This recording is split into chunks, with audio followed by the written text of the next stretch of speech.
Corona काळात जीवाची बाजी लावून सेवा देणाऱ्या आशा वर्कर आणि गटप्रवर्तकांना ग्रामपंचायत स्तरावरून 31 महिन्यांचा थकीत प्रोत्साहन भत्ता अद्याप मिळालेला नाही।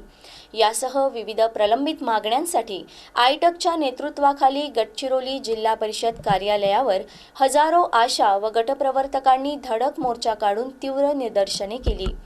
ग्रामपंचायत स्तरावरून 31 महिन्यांचा दरमहा 1000 रुपये कोरोना प्रोत्साहन भत्ता त्वरित देण्यात यावा, चुकीच्या पद्धतीने बंद करण्यात आलेली आशा व गटप्रवर्तकांची राशन कार्ड पूर्ववत सुरू करण्यात यावीत, BLO व ऑनलाईन कामाची सक्ती तातडीने थांबवावी, ग्राम आरोग्य पोषण पाणी पुरवठा व स्वच्छता समिती सचिव पदाचा दिलेला सामूहिक राजीनामा स्वीकारण्यात यावा, आशा व गटप्रवर्तकांना शासकीय कर्मचाऱ्यांचा दर्जा देऊन किमान 26,000 रुपये वेतन लागू करावं, आंदोलनादरम्यान अतिरिक्त मुख्य कार्यकारी अधिकारी राजेंद्र भुयार यांनी शिष्टमंडळाशी चर्चा करून भत्ता देण्याचा आदेश लवकरात लवकर काढण्याचं आश्वासन दिलं।